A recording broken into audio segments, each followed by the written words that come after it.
मौलिक अधिकार भारत के संविधान के भाग 3 अनुच्छेद 12 से 35 में वर्णित भारतीय नागरिकों को प्रदान किए गए वे अधिकार हैं जो सामान्य स्थिति में सरकार द्वारा सीमित नहीं किए जा सकते और जिनकी सुरक्षा का प्रहरी सर्वोच्च न्यायालय है। ये अधिकार मौलिक के रूप में जाने जाते हैं क्योंकि ये सभी प्रकार के विकास के लिए अत्यंत आवश्यक हैं, जैसे कि बौद्धिक, भौतिक, नैतिक और आध्यात्मिक, और इन्हें देश के मौलिक कानून यानी संविधान द्वारा सुरक्षित किया गया है। यदि संविधान द्वारा प्रदान किए गए अधिकार विशेष रूप से मौलिक अधिकारों का उल्लंघन होता है तो सर्वोच्च न्यायालय और उच्च न्यायालय अनुच्छेद 32 से 226 के तहत वारंट रीट जारी कर सकते हैं, जो राज्य मशीनरी को मौलिक अधिकारों के परिवर्तन के लिए निर्देशित करते हैं।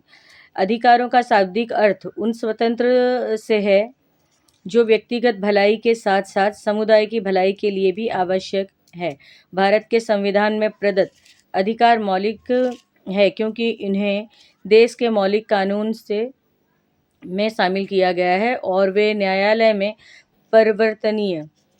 हालांकि इसका यह अर्थ नहीं है कि ये अधिकार पूर्ण या संवैधानिक संशोधन से अप्रभावित है। केशवानंद भारती बनाम केरल राज्य 1973 के मामले में सर्वोच्च न्यायालय ने निर्णय दिया कि मौलिक अधिकारों में संसद द्वारा संशोधन किया जा सकता है, लेकिन ऐसा संशोधन संविधान के मूल संरचना के विपरीत नहीं होना चाहिए। मौलिक अधिकार तो मूल संविधान में 7 मौलिक अधिकार थे, परंतु वर्तमान में 6 ही मौलिक अधिकार हैं। संविधान के भाग 3 में सन्निहित अनुच्छेद 12 से 35 मौलिक अधिकारों के संबंध में है, जिसे संयुक्त राज्य अमेरिका के संविधान से लिया गया है। मौलिक अधिकार सरकार को व्यक्तिगत स्वतंत्रता का अतिक्रमण करने से रोकने के साथ नागरिकों को अधिकारों की समाज द्वारा अतिक्रमण से रक्षा करने का दायित्व भी राज्य पर डालते हैं। संविधान द्वारा मूल रूप से 7 मूल अधिकार प्रदान किए गए थे: समानता का अधिकार, स्वतंत्रता का अधिकार, शोषण के विरुद्ध अधिकार, धर्म, संस्कृति एवं शिक्षा के स्वतंत्रता का अधिकार, संपत्ति का अधिकार तथा संवैधानिक उपचारों का अधिकार। हालांकि संपत्ति के अधिकार को 1978 से 44वें संशोधन द्वारा संविधान के तृतीय भाग से हटा दिया गया था। मौलिक अधिकार नागरिक और रहवासी को राज्य की माननीय या शोषित नीतियों और कार्यवाही के सामने संरक्षण प्रदान करने के लिए दिए गए। संविधान के अनुच्छेद 12 में राज्य की परिभाषा दी हुई है कि राज्य के अंतर्गत भारत की सरकार और संसद तथा राज्यों में से प्रत्येक राज्य की सरकार और विधानमंडल तथा भारत के राज्य क्षेत्र के भीतर या भारत सरकार के नियंत्रण के अधीन सभी स्थानीय और अन्य अधिकार हैं। समानता का अधिकार तो आर्टिकल 14 से 18 के अंतर्गत निम्न प्रकार के अधिकार कानून के समक्ष समानता संयुक्त राज्य अमेरिका से संविधान से उद्धृत है। 1. कानून के समक्ष समानता। 2. जाति, लिंग, धर्म तथा मूल वंश के आधार पर सार्वजनिक स्थानों पर कोई भेदभाव करना इस अनुच्छेद के द्वारा वर्जित है, लेकिन बच्चों एवं महिलाओं को विशेष संरक्षण प्रावधान में है। 3. सार्वजनिक नियोजन के अनुसार अवसर की समानता प्रत्येक नागरिक को प्राप्त है, परंतु अगर सरकार जरूरी समझे तो इन वर्गों के लिए आरक्षण का प्रावधान कर सकती है जिनका राज्य की सेवा से प्रतिनिधित्व कम है। 4. इस अनुच्छेद के द्वारा अस्पृश्यता का अंत किया गया। अस्पृश्यता का आचरणकर्ता को 500 जुर्माना अथवा 6 महीने की कैद का प्रावधान है। यह प्रावधान भारतीय संसद अधिनियम 1955 द्वारा जोड़ा गया। 5. इसके द्वारा ब्रिटिश सरकार द्वारा दी गई उपाधियों का अंत कर दिया गया।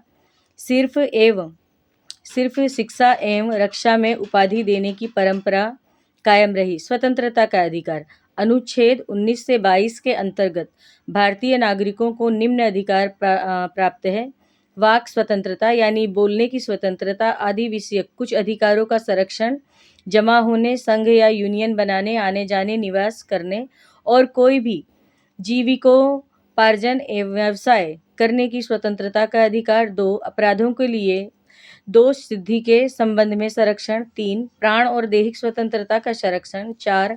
शिक्षा का अधिकार। 5. कुछ दिशाओं में गिरफ्तारी और निरोध से संरक्षण। इनमें से कुछ अधिकार राज्य की सुरक्षा, विदेशी राष्ट्रों के साथ भिन्नतापूर्ण संबंध, सार्वजनिक व्यवस्था, शालीनता और नैतिकता के अधीन दिए जाते हैं। शोषण के विरुद्ध अधिकार अनुच्छेद 23 से 24 के अंतर्गत निम्न अधिकार वर्णित हैं। 1. मानव और दुर्व्यापार और बाल श्रम का निषेध। 2. कारखानों आदि में 14 वर्ष से तक बालक के नियोजन का निषेध यानी बाल मजदूरी निषेध है। 3. किसी भी प्रकार का शारीरिक या मानसिक शोषण निषेध। और धर्म स्वतंत्रता का अधिकार अनुच्छेद 25 से 28 के अंतर्गत धार्मिक स्वतंत्रता का अधिकार वर्णित है, जिसके अनुसार नागरिकों को प्राप्त है 1. अंतःकरण की और धर्म की अबाध रूप से मानने, आचरण और प्रचार करने की स्वतंत्रता। इसके अंदर सिखों को कृपाण तलवार रखने की आज़ादी प्राप्त है। 2. धार्मिक कार्यों के प्रबंध व आयोजन की स्वतंत्रता। 3. किसी विशिष्ट धर्म के अभिवृद्धि के लिए करों के संप्रदाय के बारे में स्वतंत्रता। 4. कुछ शिक्षण संस्थाओं में धार्मिक शिक्षा या धार्मिक उपासना में उपस्थित होने के बारे में स्वतंत्रता। संस्कृति और शिक्षा संबंधी अधिकार। तो अनुच्छेद यानी आर्टिकल 29 से 30 के अंतर्गत प्राप्त अधिकार किसी भी वर्ग के नागरिकों को अपनी संस्कृति सुरक्षित रखने, भाषा या लिपि बचाए रखने का अधिकार है। 2. अल्पसंख्यक वर्गों के हितों का रक्षण। 3. शिक्षा संस्थाओं की स्थापना और प्रशासन करने का अल्पसंख्यकों द्वारा वर्गों का अधिकार। कुछ विधियों की व्यावृत्ति। अनुच्छेद 32 के अनुसार कुछ विधियों के व्यावृत्ति का प्रावधान किया गया है। 1. संपदाओं आदि के अर्जन के लिए उपबंध करने वाली विधियों की व्यावृत्ति। 2. कुछ अधिनियमों और विनियमों का विधि मान्यकरण। 3. कुछ निर्देशक तत्वों के प्रभावी करने वाली विधियों की व्यावृत्ति। संवैधानिक उपचारों का अधिकार।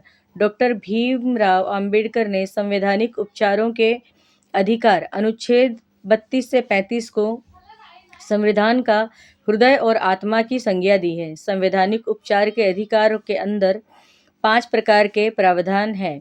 बंदी प्रत्यक्षीकरण। बंदी प्रत्यक्षीकरण द्वारा किसी भी गिरफ्तार व्यक्ति को न्यायालय के सामने प्रस्तुत किए जाने का अधिकार जारी किया जाता है। यदि गिरफ्तारी का तरीका या कारण गैर कानूनी या संतोषजनक न हो तो न्यायालय व्यक्ति को छोड़ने का आदेश जारी कर सकता है। 2. परम आदेश। यह आदेश उन परिस्थितियों में जारी किया जाता है जब न्यायालय को लगता है कोई सार्वजनिक पदाधिकारी अपने कानूनी और संवैधानिक कर्तव्यों का पालन नहीं कर रहा है और इससे किसी व्यक्ति का मौलिक अधिकार प्रभावित हो रहा हो। 3. निषेधाज्ञा। जब कोई निचली अदालत अपने अधिकार क्षेत्र को अतिक्रमित कर किसी मुकदमे की सुनवाई करती है तो ऊपर के अदालतों उसे ऐसा करने से रोकने के लिए निषेधाज्ञा का या प्रतिषेध लेख जारी करती है। 4. अधिकार पुच्छा। जब न्यायालय को लगता है कोई व्यक्ति ऐसे पद पर नियुक्त हो गया है जिस पर उसका कोई कानूनी अधिकार नहीं है, तब न्यायालय अधिकार पुच्छा आदेश जारी कर व्यक्ति को उस पद पर कार्य करने से रोक देता है। 5. उत्प्रेषण रीट। जब निचली अदालत या सरकारी अधिकारी बिना अधिकार के कोई कार्य करता है तो न्यायालय उसके समक्ष विचाराधीन मामले को उससे लेकर उत्प्रेषण द्वारा उसे ऊपर की अदालत या सक्षम अधिकारी को हस्तांतरित कर देता है।